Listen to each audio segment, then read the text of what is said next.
Welcome into a brand new edition of Sports Talk, a special 90-minute show tonight featuring 6 local high school football coaches.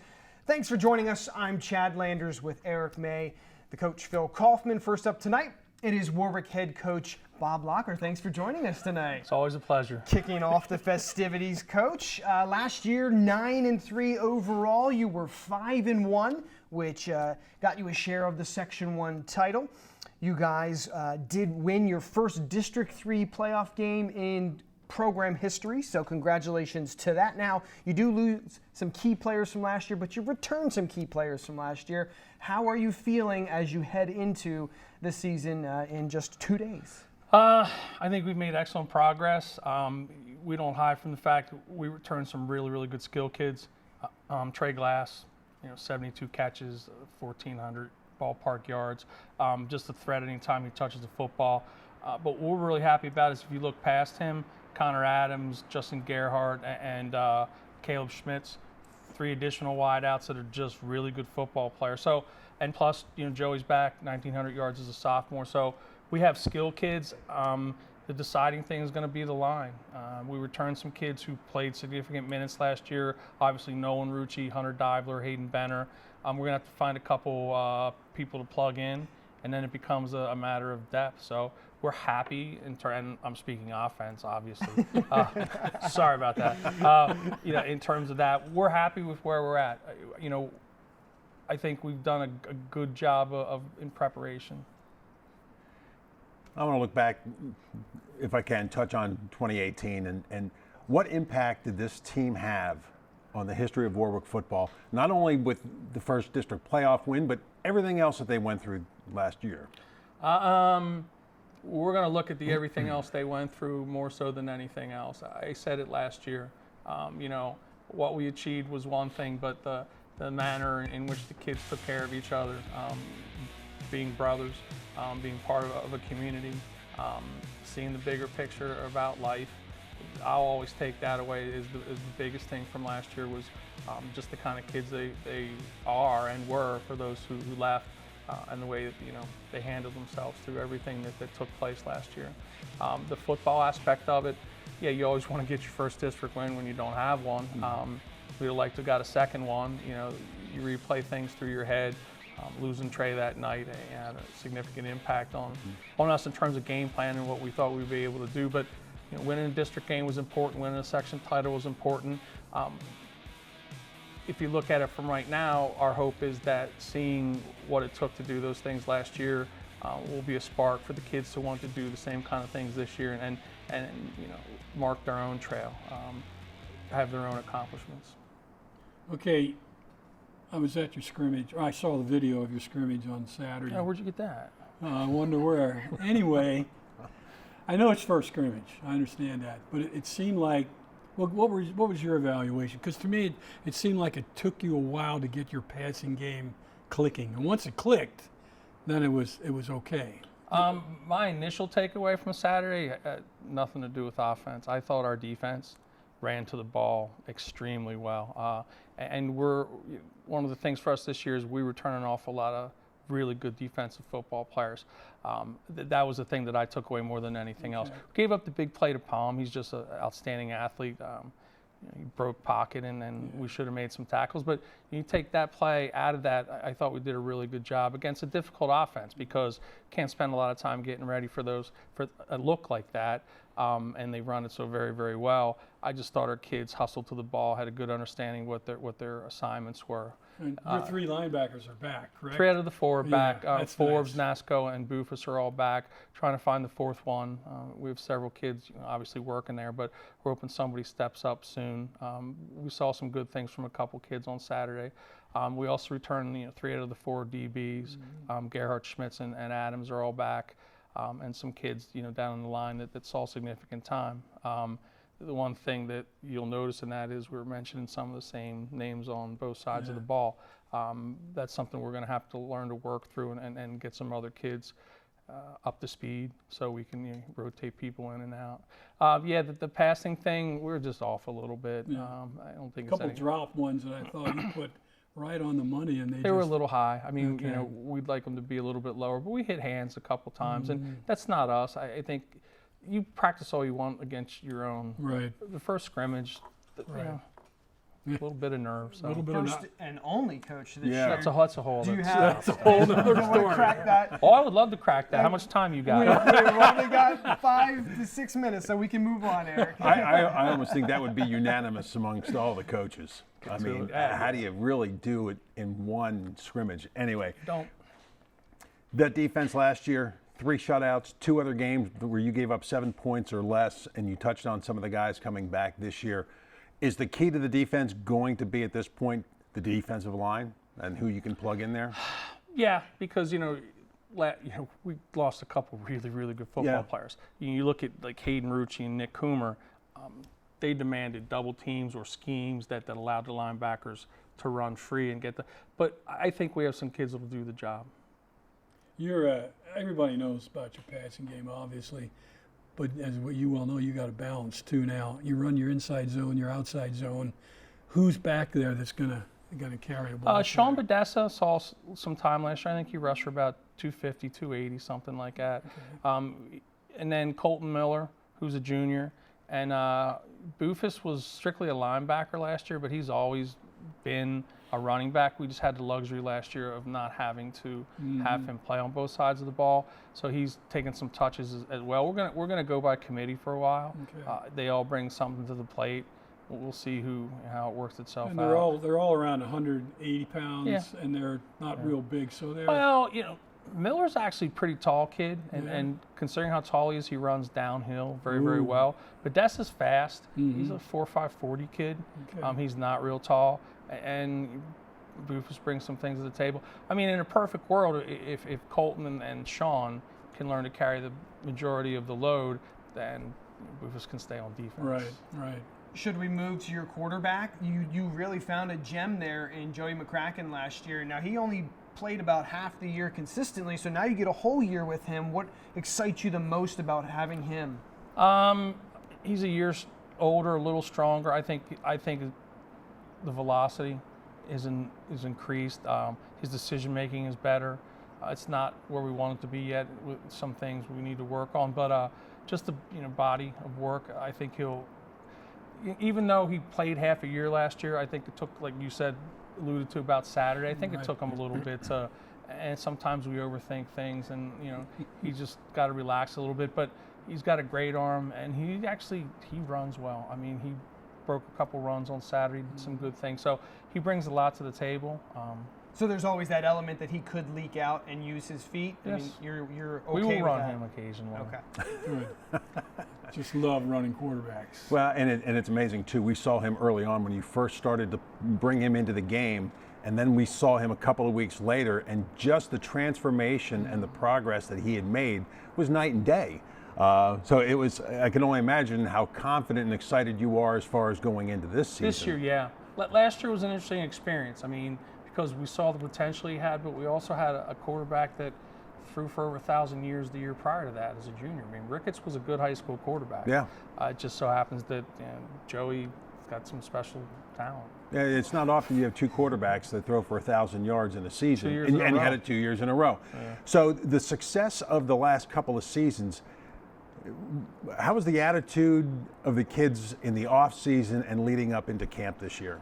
It carried over into the weight room in the off season. The kids did a good job. Like I said, they want to have their own accomplishments, and so they understand that you need to do work. If you want to achieve, you got to put the time in ahead of time. All right, Coach, let's take a look at your schedule. Coming up here on Friday, your first game will be against Ephrata in the annual George Mail Trophy game, but you have a pretty difficult schedule.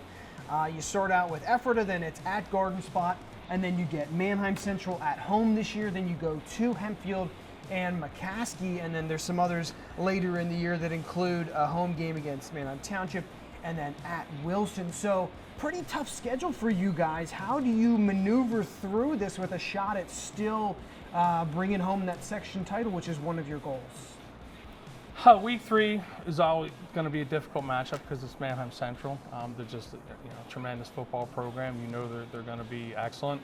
I heard that Township looked very, very good in the scrimmage Saturday night. So we know what they're going to bring. They return an amazing amount of kids. And Wilson's Wilson. I'm going to guess Wilson's a little angry after last year. So, I'm sure they've worked very hard in the offseason. And I've heard good things about Hempfield. I've heard, you shouldn't overlook them. And Cedar Crest has some solid players. And Penn Manor is better, flat out. Yeah. How's one last question? Big part of your team is the kicking game. How's your kicking game? Who's punting for you, and who's doing your kick? Last year we split kicking time. Tanner Haynes did part of it, so he's back this year. He might be doing the punting, if not Connor Adams. So. And you're happy with what they've done so far? Yeah. Good. Eric, any final questions for Coach Locker? How much time do we have? We've got 3 minutes. So.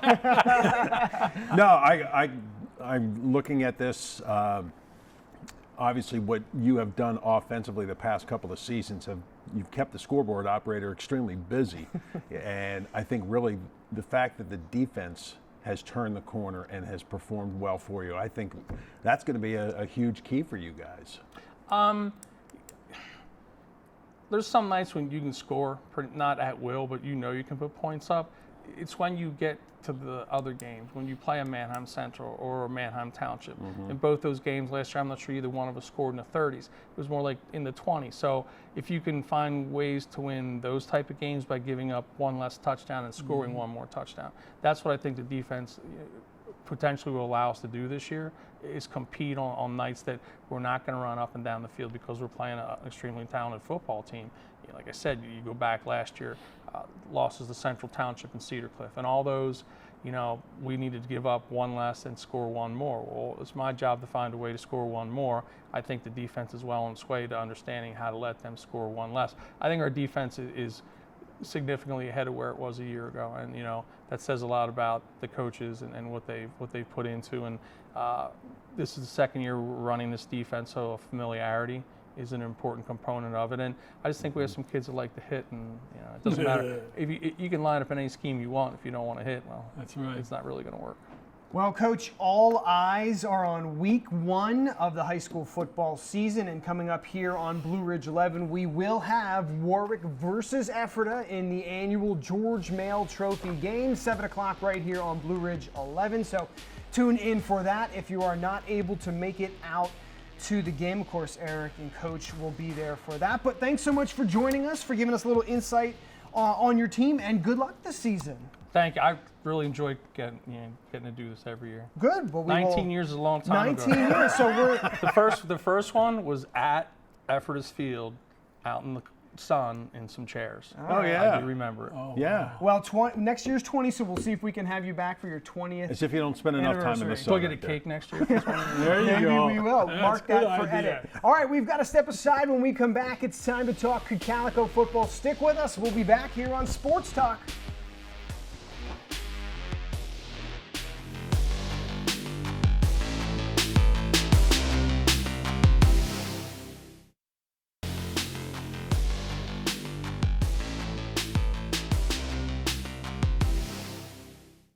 We're back here on Sports Talk, continuing our LL League football coaches show. Next up is Cocalico head coach Dave Gingrich in your 16th season with those Eagles. I have here as a record of 119-57. So if you say so. That's what they're telling me. It's what the experts telling me. 10-3 last season, 5-1 in the section. You guys went all the way to the district championship game, where you met Manheim Central once again. So kind of have to bounce back from that a little bit. What are you guys doing in camp this year to, first of all, rebound from that loss, but also just to move forward with the squad you have this year? Well, first of all, 2018 was a great season. Looking at going into last season, I don't think our expectations were to play for a district championship. We were just trying to figure out a way to maybe win 4 or 5 ball games. And the kids that we had last year, they got better. They weren't very good in the spring, and they weren't very good in the summer. And all of a sudden, August came around, and we weren't very good in the first scrimmage, and we just got better and better and better. And each week when we got better, then there was more belief, and they started playing for one another, started playing a little harder, and good things happened. That first game was key, because I'll tell you what, I thought you were going to lose that game, and you guys came back, won by 8 points. Against and they Conrad Weiser? Conrad Weiser, and I didn't realize this, they were 6-0. They won the Berks County top championship. So that game, how do you feel about that? Well, I think, last year being the first year having one scrimmage, everything was new. So we had to replace 10 starters on defense. We only had 1 week, one scrimmage to do it. I didn't know what to expect, and they thumped us around pretty good in the first half. And it was, our defense, thank goodness, held on in the first half, because it could have been 21-0. It ended up being 13-0, a touchdown, 2 field goals. And went in at halftime. We chewed a little back end at halftime, just a little bit. But, they were the ones, the kids were the ones that decided, look, we're getting sick and tired of getting pushed around, and came out in the second half and played a great football game. But we don't do that. I don't know what happens the rest of the season. I agree with you. So obviously we know where you stand on as far as a one scrimmage is concerned. All right, you get the you get the pleasure one last year of having Noah Palm, offense and defense.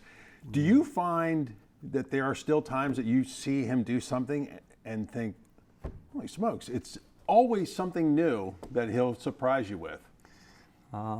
You want the politically correct answer? Like, what do I think? A lot of things go through my mind when Noah's on the field. Like, he's just, he never ceases to amaze me in the things that he does, whether it's offensively, defensively. Last year he had a punt that almost went 70 yards, and it's just, it's normally something. Now, does he make mistakes? He makes mistakes, but when he makes mistakes going 100 miles an hour, and you can live with those. And he covers up a lot of flaws, both offensively and defensively.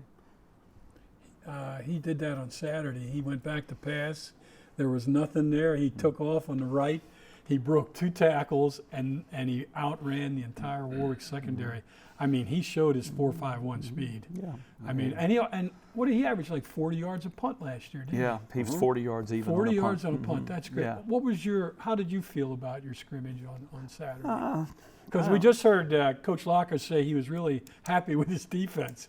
What did you think? Well, I wasn't happy with our offense. I thought our offense, we just weren't very physical, and we weren't playing very quick. So when you're not very physical and you're not coming off the ball, good things aren't going to happen. And we'll give Coach Locker and their defense credit. They're very good. I was pretty happy with our defense. I thought our defense did some good things. I don't think we had the intensity. I don't think we had the emotion, and we just really weren't in sync on Saturday. And hopefully we'll get that stuff taken care of this week. Oh, I'm sure you will. So do you feel like the offense or the defense is a little bit ahead right now? Well, I think our defense right now is further along than our offense. I think, we had to replace a lot of our offensive line. Basically, Brock and Austin Souter was a rotator last year at tackle, so those are the only 2 guys that really had returning experience on the offensive line. Sean Fester was a second tight end for us, so he did some work there. But when you're replacing your center and you're replacing your left tackle, your right guard who was a 4-year starter, there's a lot of right tackle. There's a lot of pieces there that you're replacing. Now, Garrett Longenecker, he's a pretty big piece to replace as well, both offensively, defensively, and he did it in special teams as well. So, yes, we have some pieces back. Ronald Zomb's back. Stephen Flinton's back. Cody Shea carried the ball for us a little bit. Carson Nash was an ex-receiver for us last year. So we have some pieces in place, but those pieces have not gelled yet. Well, talking about Cody Shea, I don't know what it is. Do you guys have a mold in Denver as far as fullback is concerned? Because it seems he is your prototypical Cocalico fullback linebacker. So you've got the so-called Thunder with him, and then you got the Lightning with Zom. So it sounds as though you're going to have a running back by committee until somebody. Well, I think right now, like we have some kids that are banged up a little bit, so we're going to be running back by committee for a little bit until we get some of that stuff taken care of. But I think once we get that taken care of, I think we got a couple good fullbacks, Cody Shea, Austin Vang. We have another sophomore, Anthony Barras. I think we have 3 fullbacks that have the ability to carry the load. And then, our slots, Steven and Ronald, they've both done it before. Now, finding replacements for those guys that they're going to be playing both ways. So when you're playing both ways, you're going to need a sub here and there. So we're just trying to work on some depth right now and some continuity and catching everybody up to speed. Yeah, Cody didn't play on Saturday, offense or defense. I think that really hurt your offense. But what do I know? But, Only a few years at the helm. what do you there. think about? I personally think this is the hardest schedule. You realize you have 8 playoff teams, and according to Jeff Reinhardt, that's the most of any. Yeah, I think you start with. Yeah, let's look at the there's schedule. 8 of them. You start off with at least 6 or 7 right in a row. And we can see it here. You're at Conrad Weiser week 1 coming up here on Friday. Then you go to Cedar Cliff. You welcome Governor Mifflin, Elizabethtown, and Manheim Township into Denver. And then you have to go with that annual rivalry at Manheim Central. That's where the playoff run ends right there. Then Conestoga Valley, Garden Spot, Solanco, and then LS at the end. And those were Those 2 at the end were in playoffs. Yeah, so you have that's a 8 tough schedule, teams. Coach. What's your reaction? Well, you're talking 8 teams, and if you throw in Warwick, who we scrimmage, that's 9 of the 11 opponents. And I believe last year CV was going into week 10. Yes. They were in, but they lost in week 10 Okay. too. So pretty much almost everybody. You gotta, if you don't come to play on Friday night and you're not playing well, you're going to get beat. That's just the way it is. We got to play our best to have a chance week in and week out. Yeah, coming into this season, you had Noah getting recruited, and then Brock. Tell us the experience of the whole recruiting process, not only as a head coach, but as a coach and a father. Well, I think the recruiting process for a head coach is that you try to do whatever you can for your kids, like sending film, contacting coaches, talking to your kids, get your highlights together. I can't send film unless I have film to send. So, that's a process, and I learned from Phil. I mean, you do that. That's what we do for kids, and whether it's a Division I level or Division II or Division III, you're constantly doing that for your kids. This spring, for us, I think we had 35 schools in this spring, and that's a lot. We normally, normally winter is a big time, but we had 35 schools in the spring to see various kids. Brent Pry walked our hallways, and there aren't many times when a Penn State coach comes in and gets a look at a couple of your players and things like that. I thought that was pretty cool. In terms of Brock, it was neat because we got to see a lot of schools. He and I did most of them.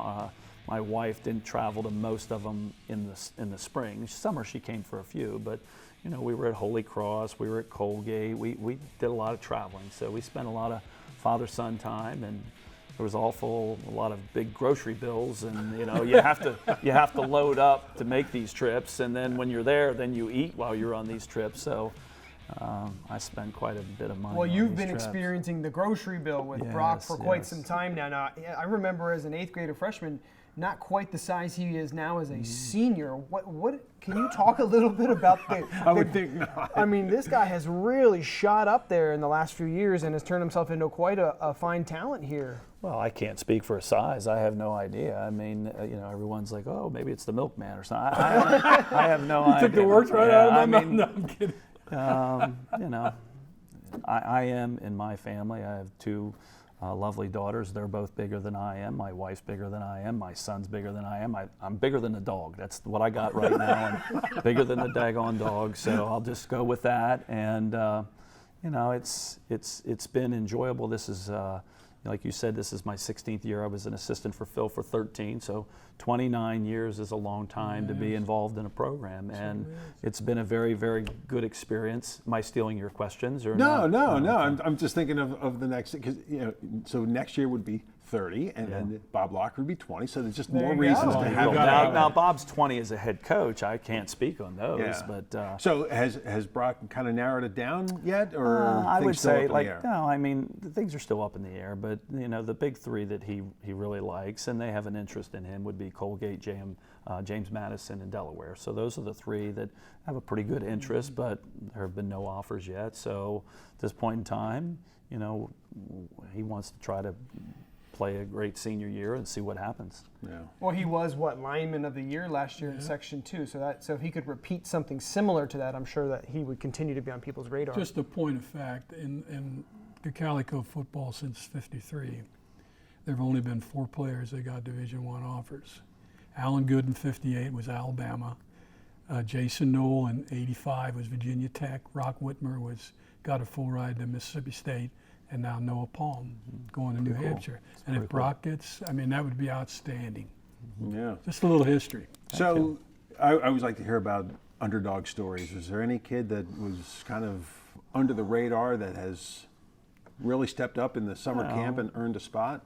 Well, I think we have a young kid. I don't know what his height and weight is. But I would just say he's probably about 5'2", 130 pounds soaking wet. His name's Casey Bernard, and he's just he's a little like Nat. And you know, last year he was small and it was cute, and this year like he's a little bit bigger and maybe not so cute because he's pretty physical. Like he's good wide out, doesn't mind blocking, doesn't mind doing the dirty work, and you know, out in the perimeter playing corner, he's just a physical kid. And I'm a small guy, as you guys like to mention. I mean, so I always like to. I didn't mention you know, anything. I always have a strong appreciation for little guys that don't. You know, size in football, that's great, that's wonderful, but it doesn't matter. No. You gotta have some heart, and you gotta be willing to you know, listening to Bob. Physical teams win football games. Right. Bottom line, physical teams, disciplined teams. And it doesn't matter how big you are. No matter how big you are. Yep. That's right. All right. Well, I will throw one name out. I'm excited to see how Trey Griffin does as he's joined the team, but we can get to that another time here. Coach Gingrich, thanks so much for joining us and just filling us in on what the Cocalico Eagles have. Best of luck this season. Thank you. We will have you guys on the channel coming up in, week 5 when we have, Manheim Township? Yes. Yep, week 5. And then Central. And then Central back-to-back weeks. So we will be seeing you soon. Good luck to the start of your season. Coach Gingrich joining us here from the Cocalico Eagles. We will step aside. When we come back, we will welcome in Manheim Central's head coach as we continue the football conversation right here on Sports Talk. Don't go anywhere.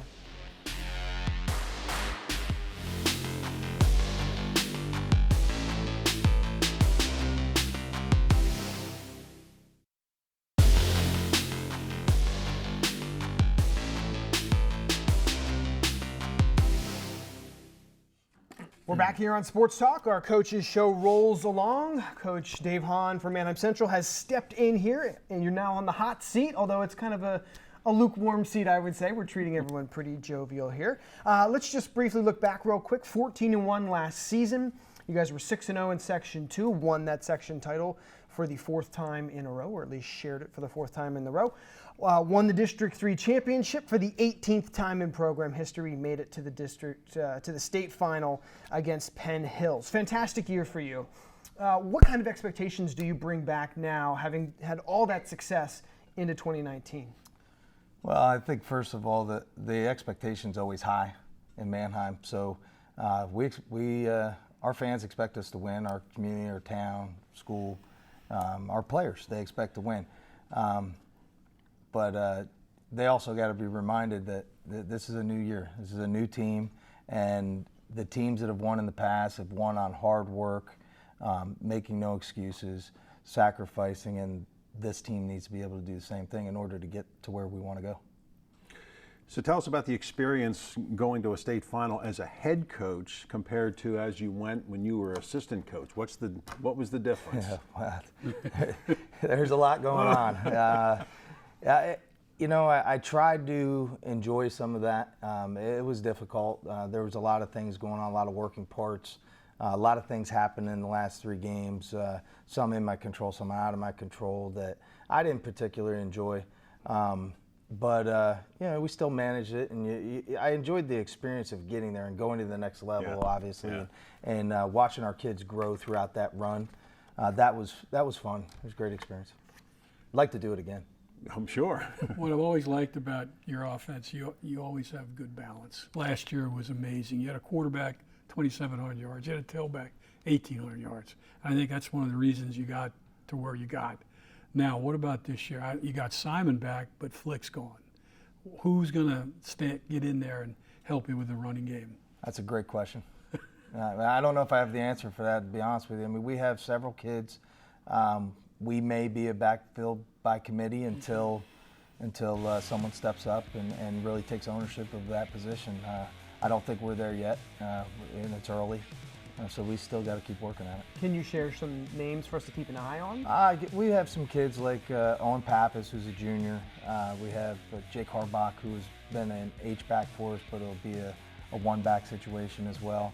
We've got some younger kids in the pipeline, but it's a physical game, and I'm not sure that they're ready yet. They got to show it.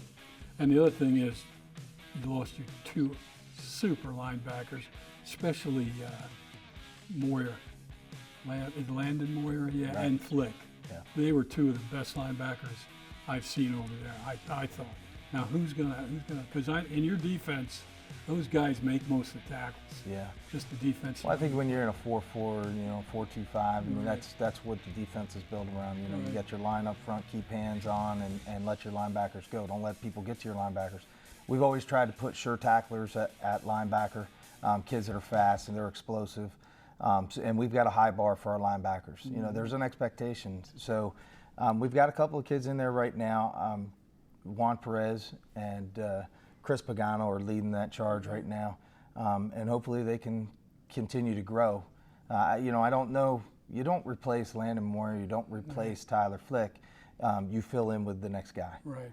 So we're not looking to try and replace those guys. We're trying to fill our spots now with new guys. Yeah, there's a big shoes to fill. Oh, absolutely. There's a lot of big shoes to fill. I'll in tell this you one. what, yeah. Landon was all over the field last year. And well, so was Tyler Flick. I remember but Cocalico telling me in that championship game that he made a ton of tackles he against did. them. Yeah. Wow. So Well, and I honestly think that his defense kind of got overlooked by what he was doing on the offensive side of the ball. Yeah. But sticking with the offense, 4 out of the 5 offensive linemen are gone. So now Culk is the only guy, Troy Culk is the only guy that is returning. How are you going to lean on him as far as leadership and kind of taking charge of that offensive line? Well, Troy needs to step up and be the leader up front. There's no question about it. He's the one that's got the experience.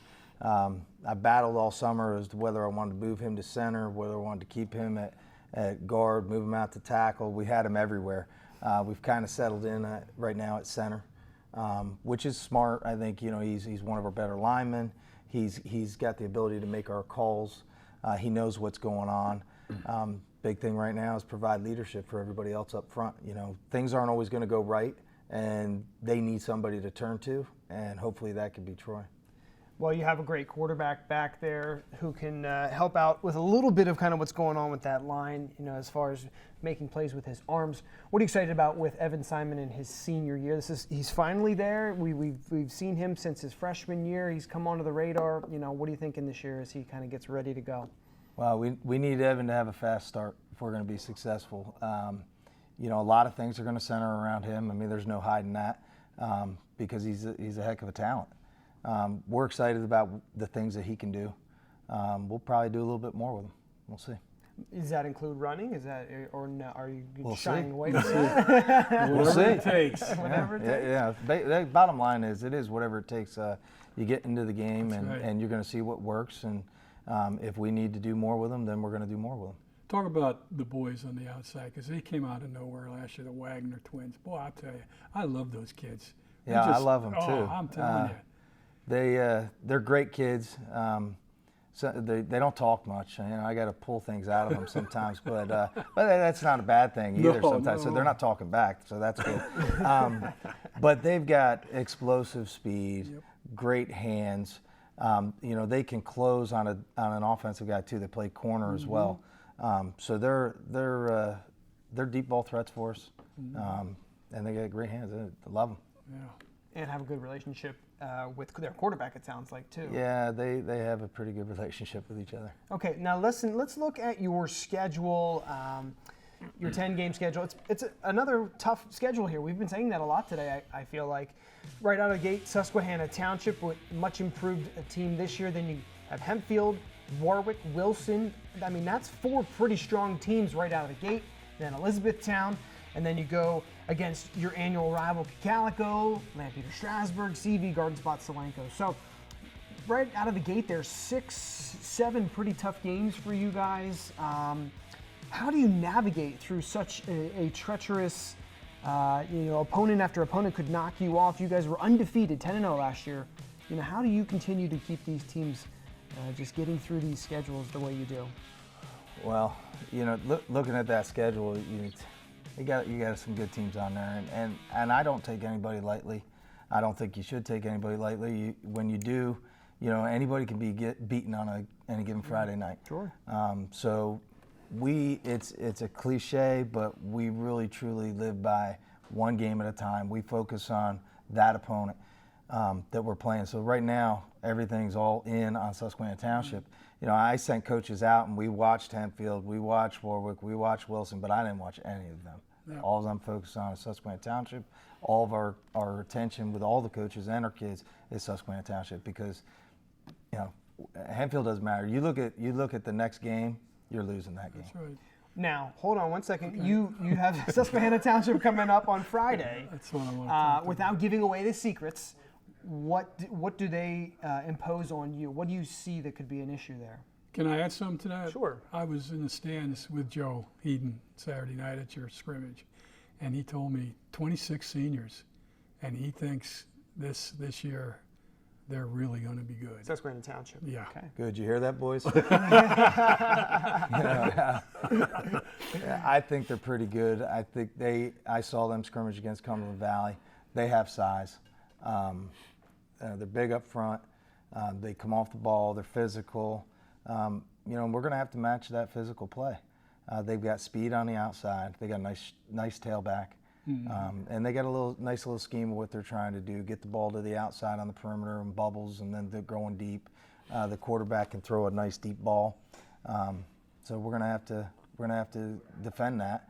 And then defensively, or us offensively, we're gonna have to control the line of scrimmage, and that's gonna be a challenge because they're big up front there too. Now they rotate a lot of guys in. Mm-hmm. A lot of guys are playing two ways. Hopefully we could take advantage of that, and maybe we can out-condition them a little. Well, they do have a guy up on that defensive line for Susquehanna Township that is getting looked at by Penn State. He's been offered. He's committed. Okay, yeah. So that's got to be a little bit of what does concern he play? there. What does he play for them? Nose he's guard? He's left guard, and he's a defensive tackle. He's been their 3 technique. Okay. We'll see what he does. Okay, so his size and his speed, something you're certainly concentrating on in this week one? Oh, absolutely.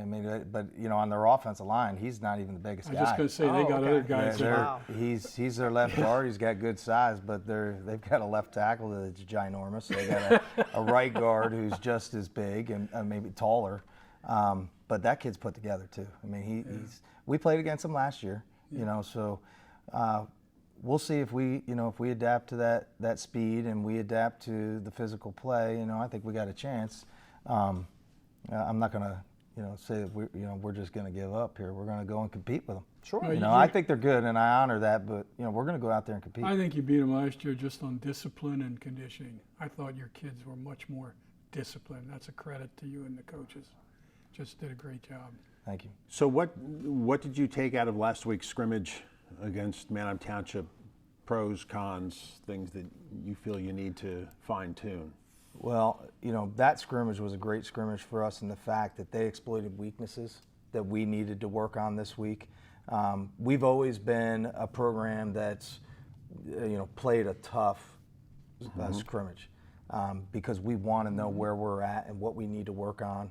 To me, it doesn't get any tougher than Manheim Township right now because they've got so many guys returning on their defense. They have good God, I think 33 seniors coming back. They rolled in a first team and were very fast off the ball on offense and defense. They rolled in their second team, and I think they were just as fast. Mark's got something nice going on there. He's got a team that's built to go for a long run. If he keeps their head, they're going to have some success this year. And that was good for us to go against to see where we're at, and we need to work on some things. We're not where we want to be yet. All right. I'm not sure you're going to go against a better defense. Those MG brothers and also that other outside. Jaden Floyd was a heck of a player. Yes. So you get a chance to watch Jaden Floyd. He was very impressive as well. Yep. So I think a lot of people will be hearing that name. Yep. Well, we see Manheim Township on the channel twice. Week 5 against Cocalico, and then week 7 against Warwick. And by the way, if anybody wants to see our full schedule, you can go online to brc11.com, and we'll have the schedule for the football and for the fall season on there. So certainly check that out as the year continues on. Any final questions here for Coach Hahn before we let him go? No, I mean, I think that pretty much has been a trademark at Manheim as far as your scrimmages and your preseason. You are really going against some talented programs just for like what you said. You want to go against the best early on to see what you need to work on. And also, I think you guys, and again, this is talking about in the past, how special teams was always a big part at Manheim Central. What about your kicking duties this year? We've got 2 players off the soccer team that we're hoping that can help us out. And then we've also got Colby Wagner back as our punter. So that's great because Colby's done a great job for us. And then our return game, I think we got some kids there that can catch the ball and return to get some positive yards for us.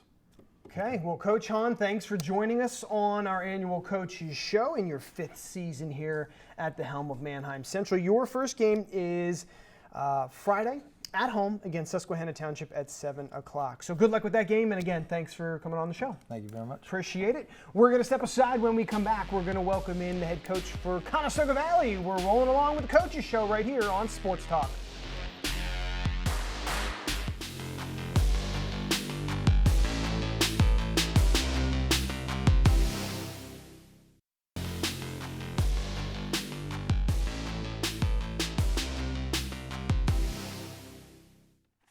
Alrighty, welcome back to our Sports Talk Football Coaches Show. We are now joined by the head guy over at Conestoga Valley, an old friend of ours, Gerad Novak. And also retired, just currently I know, retired. Coach likes to point that out. I know, he's quick to talk about From that. one retiree to another. You're still smiling. It's a great feeling, let me tell you. I know exactly how How many holes did you play today? I didn't play today, You didn't but play today? I'll be playing 18 tomorrow and probably 18 on Friday to try and relax. That is great. You are back for your current stint, 4th season here yes. with CV. 5-5 last year, 2-3 in Section 2. Although you did start out 5-1, and then it seemed like injuries kind of caught up with you. Yes. So after that finish to 2018, what did you guys as a team learn from that, and what do you feel like you guys are ready to do as you start 2019? Well, yeah, we did suffer a lot of injuries last year, and that really was the killer of the Cocalico game when Keegan Martin went down in that game. That was really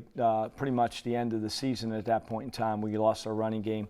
The big emphasis for us this year is to get our younger kids ready because so many seniors on the team last year. We have to get a lot of younger kids ready to play and have spent a lot of time in the off season trying to get them up to speed.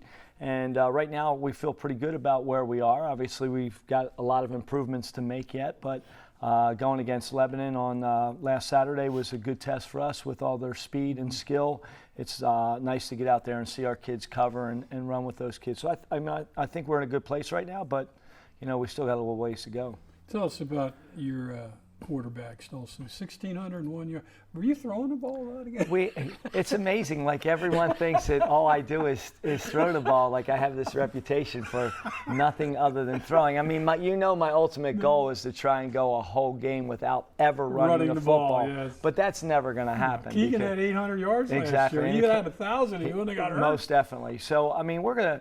I have the opposite philosophy of like you or G has. I'm going to use the passing game to try and set up the running game, where G likes to use the running game to set it up. And I think Dave's kind of the same way. He's going to establish kind of a running game up front, and then Manheim Central changes all their schemes and passing, and then they start throwing the ball, and you forget about them running it. And so I mean, we're gonna try and throw the ball around a little bit because we got some good athletes on the outside that I think we can get the ball to. He can. He's a great kid.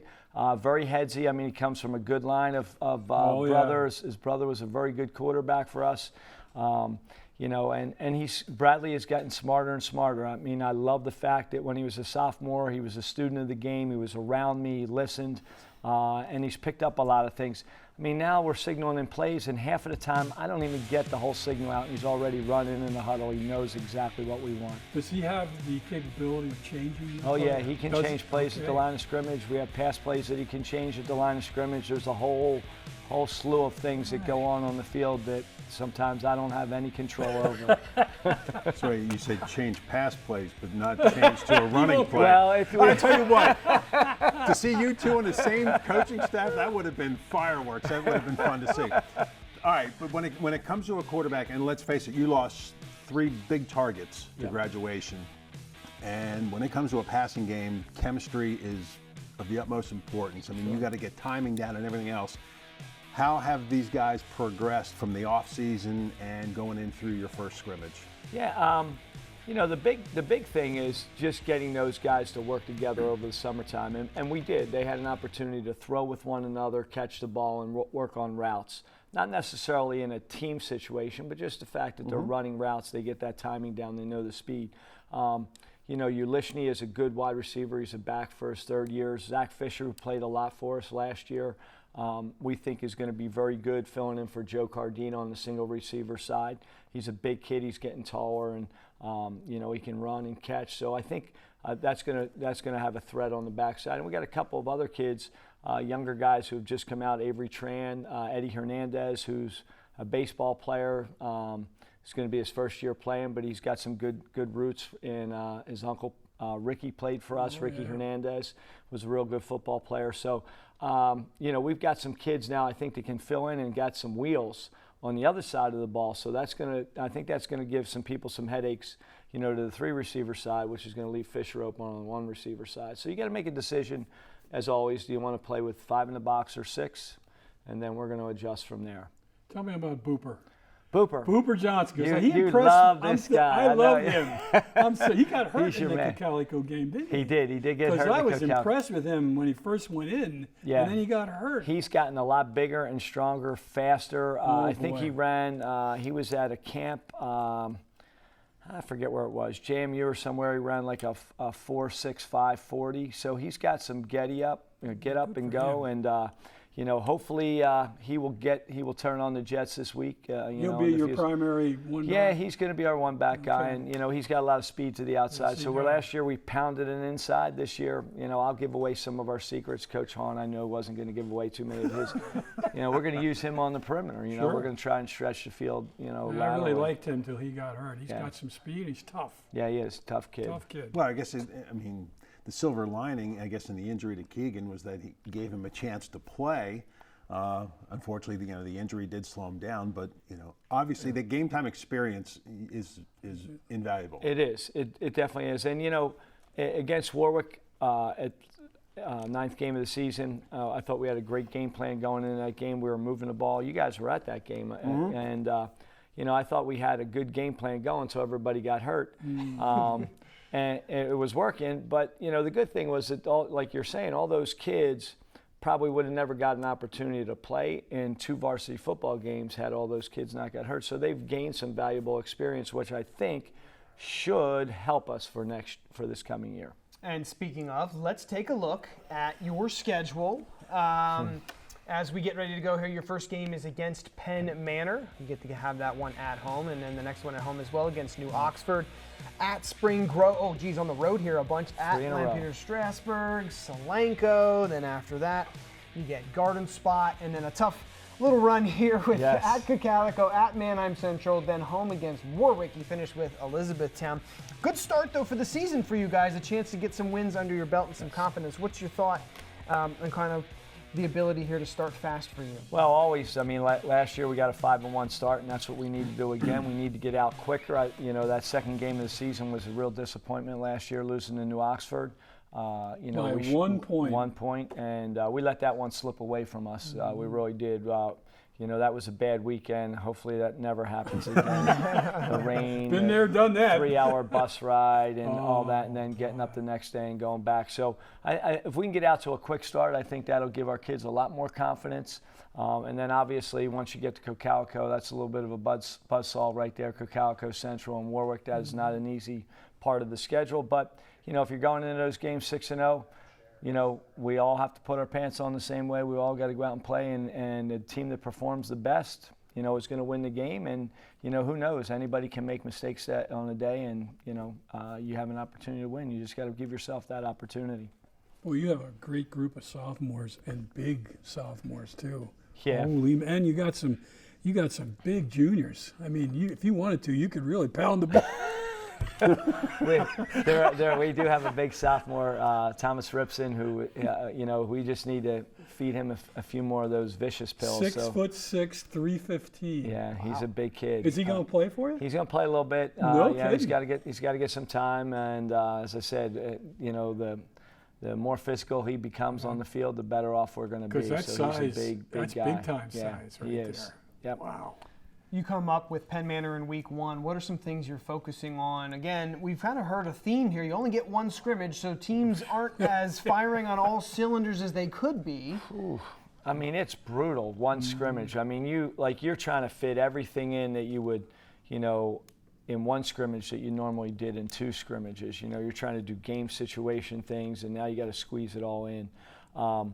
It's tough. Both teams, we scrimmaged at night, so we were under the lights a little bit. Penn Manor scrimmaged in the middle of the afternoon. They weren't under the lights. We had 40-second clocks at our scrimmage. They didn't have 40-second clocks. When they come, they're going to have to deal with them. I know they have them at Penn Manor, but there's a whole lot of stuff going on, and it's really not fair to the kids or to the coaches, but it is what it is. And hopefully we have enough of our base stuff that we can go to the go-to plays and be successful with them, that we don't have to pull out too many wrinkles or run something that we're really not that good at this point in time in the season. Well, the good thing is that all football teams are dealing with it. It's not so everybody has a fair playing field, and it's just how you react and get prepared. Special teams are a big, goodness.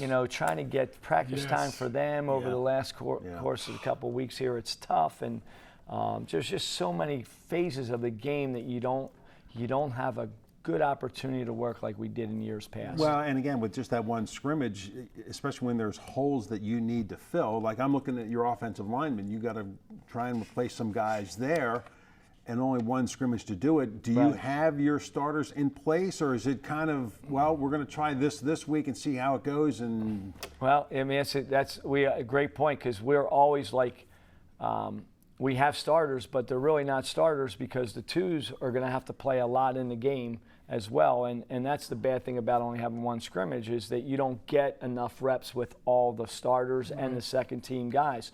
So we've tried to treat everyone, like we have 10 offensive linemen. They all had to play in the first week, and they've all got to get reps this week.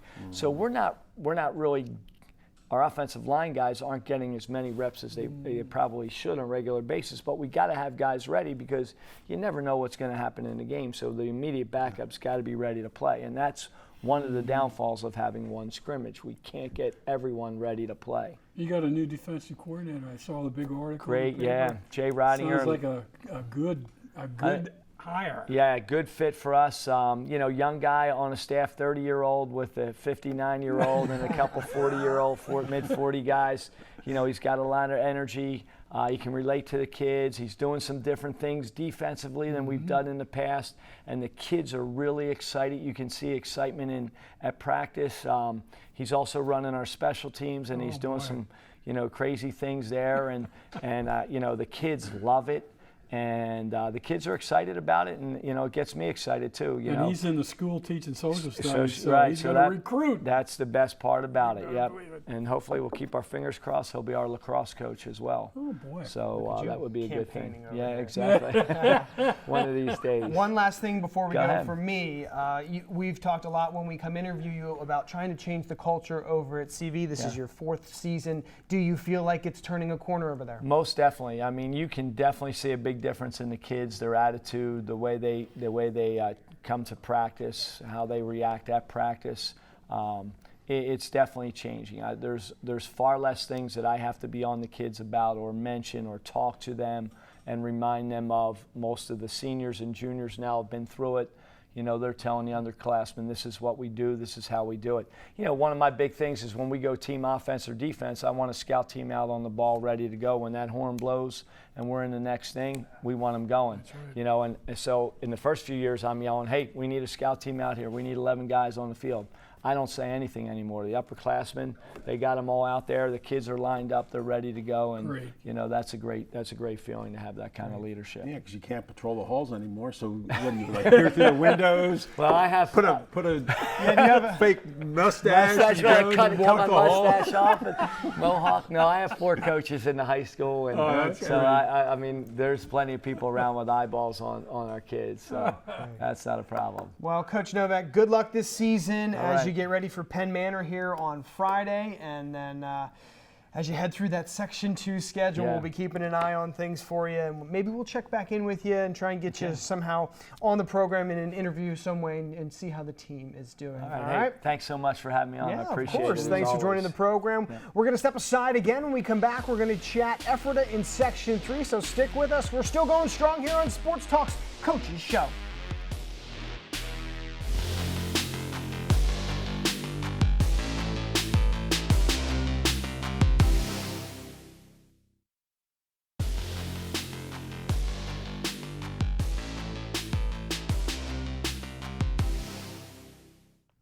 Back here on Sports Talk, rolling right along with our annual LL League Football Coaches Show. It's time to dive into Section 3. That is where the Ephrata Mounts are for this year.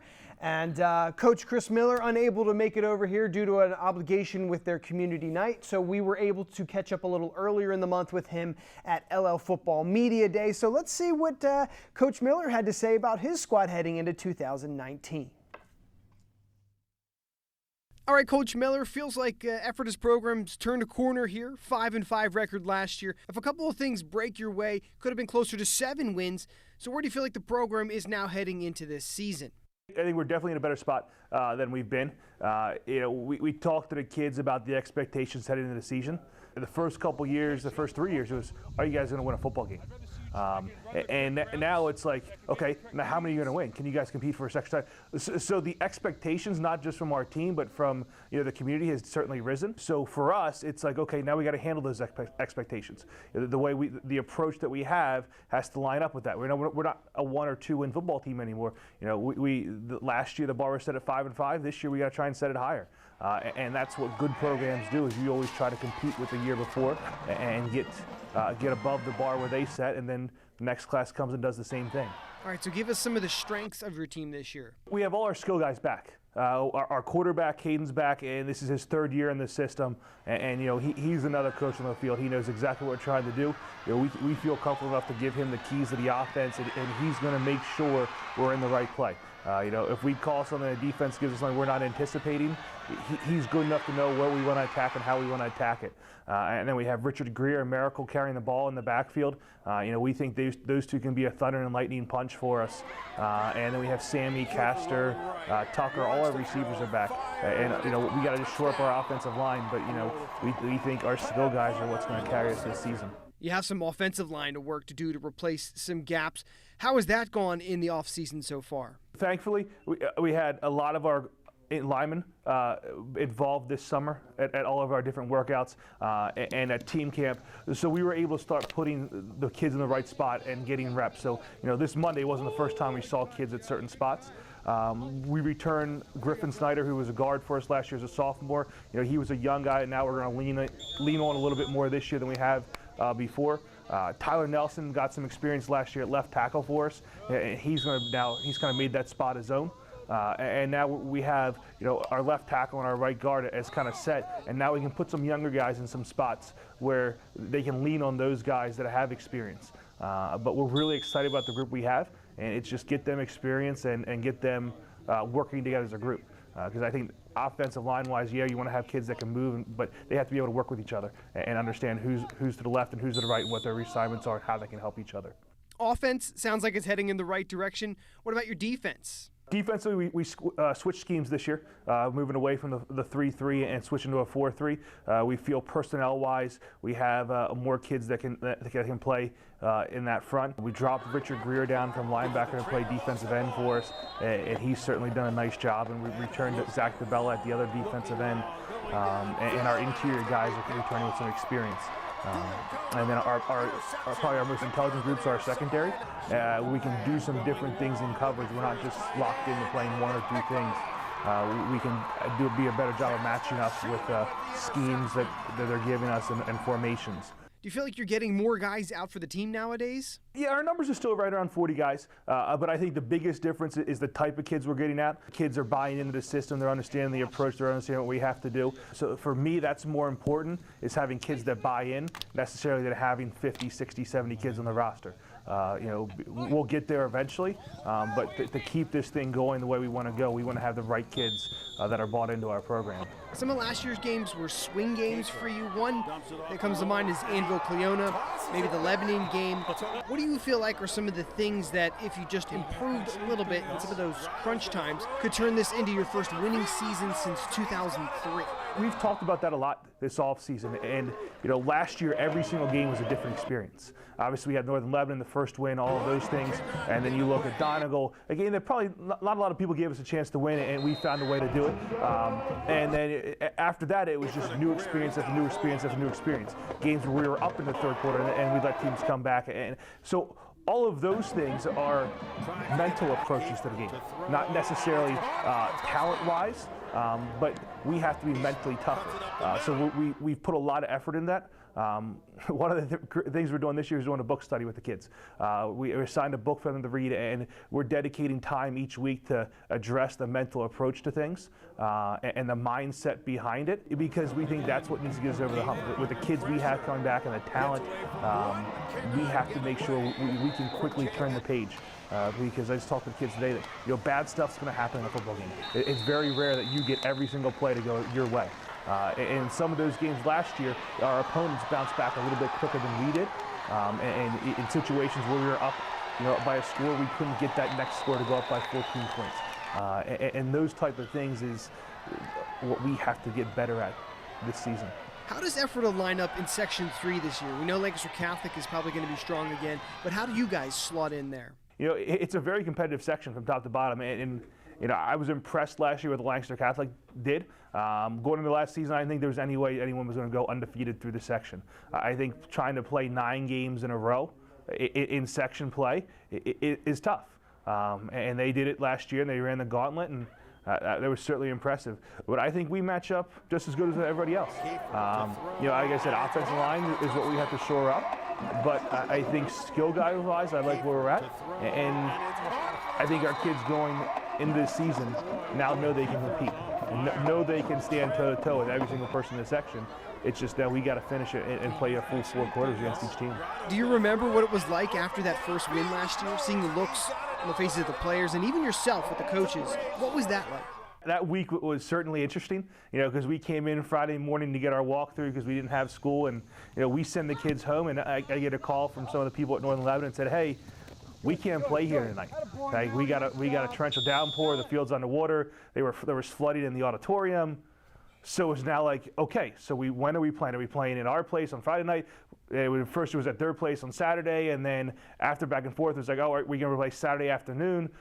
So that Friday, Saturday until kickoff at 12 o'clock was a complete blur. So we were able to get the kids in early Saturday to get our focus. And I talked to the kids before the game how lucky they were to have this game moved to home. And we talked about seizing that opportunity, having that additional home game that we lost this year. But to have a chance to get that first win, it felt great, obviously for the coaches. But I think the best part of that, looking back, was seeing our kids and how the relief that they had in getting that monkey off their back. But then also all the community that came out. Because early in the game, the stands were a little light. But as I think people are checking the scores on Facebook and Twitter, and as they saw that, this is going to happen today, everyone wanted to be there and see it. So that was great to see. And then coming back into the kids coming to school on Tuesday for the first time in 52 weeks as winners, and seeing that was a pretty neat experience. And the kids realized that's something that they definitely want to feel more of. All right, Coach, let's talk about your quarterback now. Caden Kiefer coming in as your starter for the 3rd year. He does a lot. He runs, passes. He's a great athlete. The thing that impressed me most about him, he's a very intelligent and humble kid. He wants his teammates to get the credit. He does a great job of distributing. I don't know how many games last year we had 5 or 6 different kids that caught a pass. And he's not selfish with the ball when we're running our option. You know, a lot of times you have kids that, well, I'm going to keep the ball no matter what the defense gives us. But he's a great job of reading it and taking what they give us and not trying to force stuff. And it just seems that, you know, last year the game slowed down for him, and now this year as we did this our stuff in the off season, and we're starting up here. Everything just seems slower for him. Like he's able to process stuff. You know, he's flipping plays at the line of scrimmage. He's audibling. A couple of games last year we ran no huddle. He's being the general in the field, getting kids lined up and making sure, you know, if we have a younger guy in there, he's telling them what they do. So he is, you know, certainly the right kid to have at the spot, and he makes our job as coaches a heck of a lot easier. All right, so there you go. You heard from Coach Kris Miller. A lot to say about the Ephrata Mounts program. Coach Kaufman, you actually got to see their scrimmage, so why don't you go ahead and lead off and give us a little bit of your thoughts on what you saw from the Mounts on Saturday. They scrimmaged Eastern New York at home, and offensively I thought they looked really good. Caden passed for 3 touchdowns to the one wide out. He caught 2 of them. I think it was, I'm not sure which one it was, but they looked good offensively. They've got 2 guys in the backfield. Miracle Watro is the tailback, and the sophomore Greer, who is 190 pounds. He's the inside guy. He's a bull. So they got a thunder and lightning. Chris likes to talk about that. And defensively they stopped the run, but Eastern York was able to throw the ball on them. And now Eastern York has really improved. They had a quarterback that could throw, and as I told Eric last year, they have 2 wideouts that got FCS scholarships. So, I mean, they have a good passing offense. That's the thing that scares me about their game on Friday night against Warwick. Well, and I think this has kind of been what we have seen, unfortunately, out of effort, is that they've got some offensive kids that they can put points on the board, but it's getting the defense off the field and letting the offense get back on. So hopefully that will change. But I'm just so happy for Ephrata, because now the talk isn't about, oh, when are they going to get a win? And, right. You know, this was a team that was 5-5, lost on a Hail Mary to Anvil Cleona, lost the game to Elko by 3, and lost to Lebanon by 6. You know, this could have been a huge, huge turnaround for them last year. And let's face it, we saw what Caden Kiefer did last year. I mean, this kid's a tremendous athlete. I want to see his athletic ability when there's an open field, when he doesn't have to run from pressure under, you know, as a quarterback. I want to see the offensive line. Let's face it, this offensive unit is going to be dictated by how the offensive line does. If these guys can do their job, this Ephrata team will be able to score some points. Okay, so let's take a look and see who Ephrata plays this season. As we've already kind of mentioned, they'll start off the season traveling over to Warwick to play the Warriors. But here's the rest of the schedule for them. After the Warriors, it'll be everybody in Section 3 that they have to run the gauntlet against. There you see Northern Lebanon, Anvil Cleona, Lancaster Catholic, Donegal. After Donegal, it'll be Elko, Columbia, Lebanon, Heckway Valley, Octorara. Certainly some winnable games in there, but also some pretty tricky games in there. So they were 5-5 last year, and as you said, a potential to go 7-3, Eric, and an outside shot at making the playoffs last year, if you can even fathom saying that about an Ephrata team. Your thoughts on what you see there and potentially what they could kind of do this season? Well, and again, they've got to carry that excitement and mojo from last year, and you can't look past anybody. And I think you talk to any coach, it's just 1 week at a time. And the other thing that I noticed about this team, and this is for Coach Gingrich, the wideouts for Ephrata are not big. No. They are not big at all. But if you run the right route and you run a crisp route, That's right. size doesn't matter. And Kiefer will get them the ball, but they've got to be at the right spot at the right time. Tucker Palmer's 5'4", and Samuel Knowles is 5'8", and they caught 3 touchdown passes, and they ran great patterns. Yep. They beat their kids so bad. If you're quick and got good hands, doesn't matter how big you are. Kiefer passed for 1231 last year and ran for 760. So he had almost 2,000 yards. And he should be better this year. The only problem is the other teams in Section 3 are actually going to be better. The only team that may not be better is Northern Lebanon. They only have 23 kids on their roster. Wow. But every other team you saw there, from what I've read and what I've seen on video, they're improved. Now, Ephrata is improved, don't get me wrong, but they lost a lot of their offensive And you know what? linemen. And I said this last week, or last time we were on. All three sections are going to be competitive sections from top to bottom. Okay, you have some teams that are trying to rebuild, but still, all three should be a lot of fun to watch this year. my ass. Okay, all right. Well, let's leave the Ephrata conversation there again. Real quickly, want to remind you, you can see Ephrata and Warwick coming up this Friday right here on Blue Ridge 11. That'll be our first high school football game live on the channel. Please join us at 7 o'clock with Eric and Coach. If you're not going to head out to the game, of course, if you're a fan of that, certainly head out. But if you're going to stay home, go ahead and turn on Blue Ridge 11. We certainly would love to entertain you there. And then the rest of the schedule you can find online at brc11.com. I say, for my money, it's one of our best schedules we've had in quite some time. Alrighty, we've got to step aside because there's one final team that we've got to get to. It's the Garden Spot Spartans, and we will get to those Sparties coming up after the break.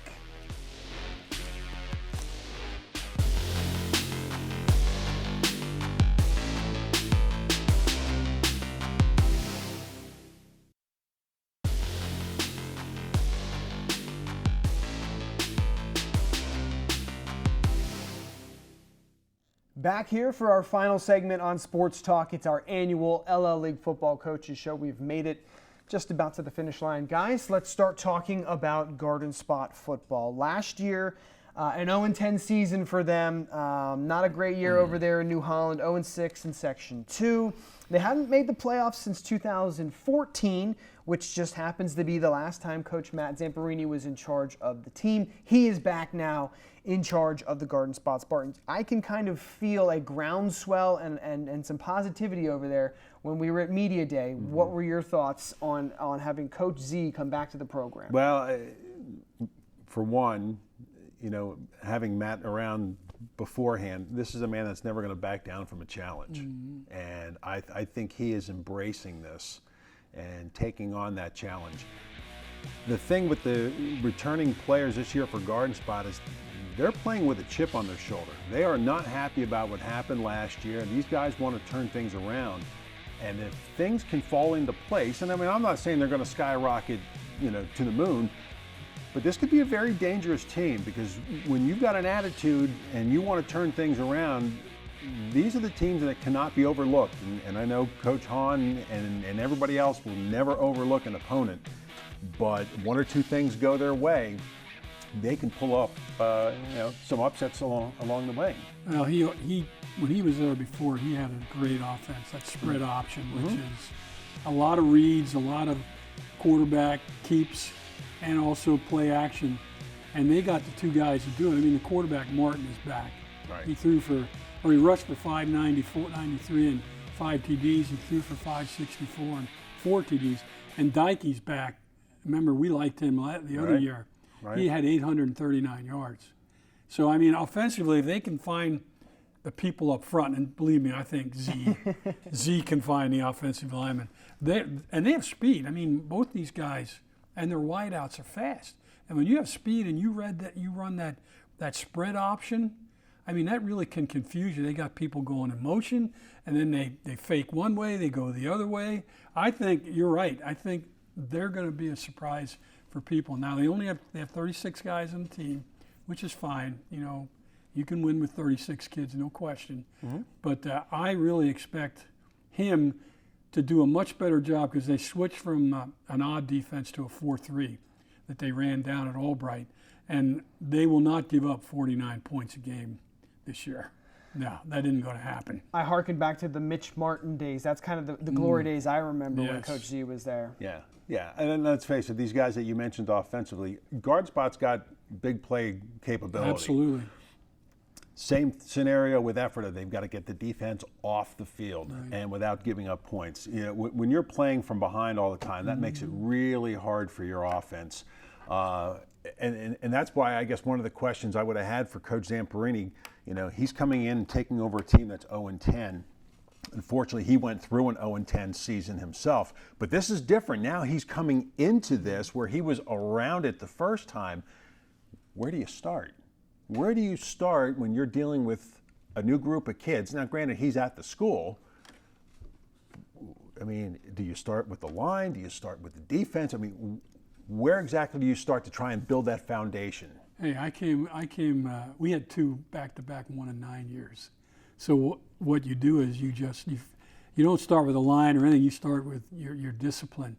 You start with your conditioning. You start with fundamentals, and you demand. You rep it. You rep over and over and over again, with the discipline and with the hustle, and you demand it. Mm-hmm. So the kids know they're putting in the time, and they realize this is what I got to do to win. That's what happened at Ephrata, I think, last year. They finally figured out what they need to do to win, and they did that at practice. When I was at their practice this preseason, what a different attitude.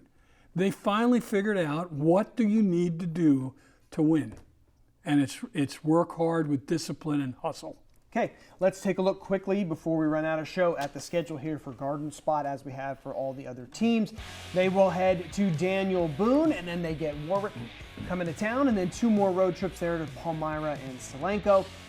Lampeter Strasburg in week 5, then they'll play at Conestoga Valley, Elizabethtown, Cocalico, Manheim Central, Cedar Crest. So the end of the schedule, a bit tougher there for Garden Spot, but still building blocks here, guys, as you see that schedule, and we will have them on there October 11th against Cocalico. Real quickly, we've got about 2 more minutes here to spend on Garden Spot, so your final thoughts on the Spartans. I think the defense is what's going to have to step up, because you look at some of the schools that they're going to be facing, and you got some pretty loaded offenses that are on the docket. They got to win that first game. They got to beat Daniel Boone.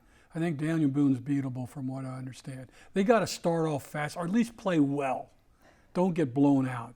That's the big thing, a fast start. Yeah. Okay, so we have previewed all 6 of our local teams here at Blue Ridge 11. Of course, you can catch the first game on Friday against Ephrata and Warwick. But we want to start something new here, where we start looking at all the high school teams in the games, and we're going to make some picks and have some fun. So it is time to make your pick, guys, and I've chosen 5 games here in week 1, and we will do this as much as we can on Sports Talk to try and keep everybody in the know as to who we're picking. So first game, we had Coach G on here for Cocalico. They play Conrad Weiser. Eagles will be on the road. Your picks and quick thoughts on who wins those games.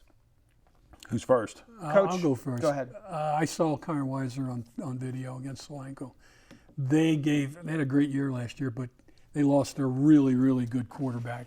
I think Cocalico, if Cody Shea is back, I think they'll win. I think they'll beat Conrad Weiser. Yeah, and I'm going to go with Cocalico as well, because yes, you can.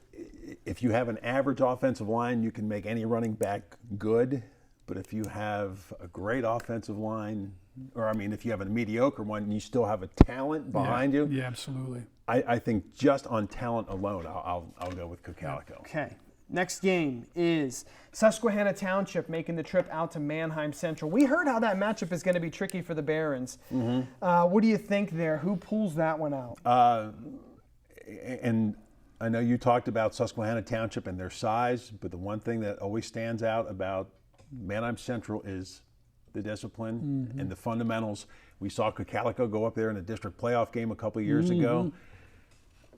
I'll take conditioning and discipline over athleticism. So you're taking Manheim Central? Yeah. Okay. Coach?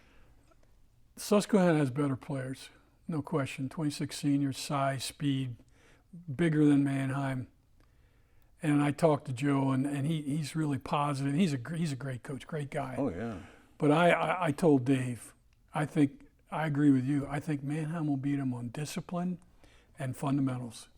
And that beats many times that beats better teams. A close game? So I think it'll be much closer than what it was last year. But what happens is you get under their skin, and it frustrates the other team, and that's when they make the mistakes. But they got to protect Simon. That's the big thing. Yeah, he can't go down in week 1. Central Dauphin East and Manheim Township. What do you think? Well, I saw Township, and they're the best team that I've seen in the Langston Lebanon League in the last 3-4 years. Okay. I'm telling you, they scored. I think they said they scored 7 touchdowns against Manheim. I mean, they have everything. Everything. They're just 85 players, and they got 3 Division I kids. Oh, Township. Blue Streaks. Oh, absolutely. And until proven otherwise, yeah. You're going Manheim I'm going Township. to go Township Okay. as well. We got about 2 minutes left in the show, so we'll do this a little quicker. Anvil, Cleona, and Milton Hershey. You're on the Anvil, Cleona bandwagon. I am. Can they pull out a game am. against Milton Hershey? And Milton Hershey had a district playoff team last year, if I'm not mistaken. They were Unfortunately, loaded. I don't know what's coming back, but I think this will be a great test for Anvil Cleona. I'm on that bandwagon. I'm going to take the Dutchman. You gonna ride? I saw Anvil on video, and they looked okay, but Milton Hershey's loaded again. They have a running back that's a D1 kid. Is he? And Okay. they are big and fast. Okay. Gotta Last go with one. Milton Last Hershey. one. Lancaster Catholic, Camp Hill. that's- Your thoughts?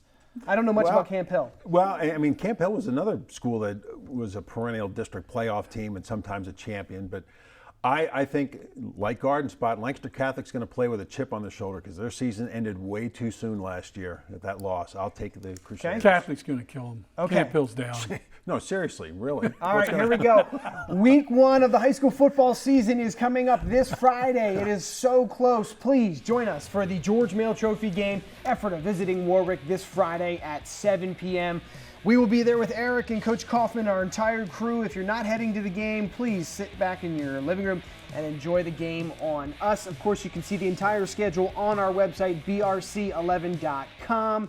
And not only for football, but for the entire fall schedule that will start in September. It's going to be a good one. Just a reminder, our next Sports Talk is next Wednesday, August 28th. So join us for that. We'll have some special guests from the hospice auction there. But thanks for joining us for a 90-minute special on our LL Coaches show. We appreciate it. For Eric, for Coach, I'm Chad Landers. We'll see you next Wednesday right here on Sports Talk.